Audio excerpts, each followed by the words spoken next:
m'épate, moi, et ce qui me choque énormément, c'est l'intolérance. C'est l'intolérance vis-à-vis les autres, vis-à-vis les différences. Je trouve ça dommage qu'on soit obligé de manifester comme aujourd'hui. J'aimerais bien qu'il n'y ait plus de manifestations comme celle-ci. Ça voudrait dire qu'on a tous évolué sur les mêmes droits et ça serait bien. L'amour, ça se contrôle pas de toute façon, donc voilà, je vois pas pourquoi on dit c'est contre nature. L'amour n'est pas contre nature, tout simplement. Ce sont les religions qui, en sous-main, essayent d'influencer les hommes politiques, qui demandent des rendez-vous à l'Élysée ou qui font du lobbying. Les gays, ils sont attaqués, on leur refuse leurs droits, c'est assez normal qu'ils s'organisent plus ou moins pour se défendre. Mais imaginons le cas où deux familles ne s'entendraient pas, eh bien le deuxième parent qui vit avec l'enfant depuis des années pourrait disparaître complètement. L'enfant pourrait être confié à une famille d'adoption, pas d'adoption, mais une famille d'accueil. Et donc voilà, ça c'est pas normal, il faut que tous les enfants aient les mêmes droits, que les parents soient hétéros, homo, peu importe. Voilà. Demain, si on est concubin, cohabitant ou en couple avec une personne, on a le droit, après 3 ans, d'adopter l'enfant, ou en tout cas d'être reconnu juridiquement. Qu'est-ce que vous en pensez ?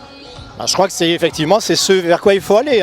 Moi j'ai d'autres amis qui viennent d'aller chercher en Afrique du Sud un petit garçon au mois de septembre. Le père a adopté en solo, puisqu'il faut malheureusement cacher le conjoint en France actuellement. On n'a pas le droit en tant que couple homosexuel d'adopter. Et là-bas, ils ont pu y aller à deux parce que l'Afrique du Sud est un pays qui accepte l'adoption par les couples homosexuels. C'est quand même un comble. Le gouvernement et François Hollande en particulier a besoin de marquer son quinquennat. Ça fait partie des mesures emblématiques et symboliques, au même titre que la peine de mort en 81. Et ça va être compliqué pour lui d'abandonner cette marque de l'histoire en quelque sorte. Les prochaines semaines vont être très importantes, en particulier vis-à-vis des parlementaires qui, eux, vont retourner dans leur circonscription et vont entendre, je suppose, les échos de ce qu'on vient de faire.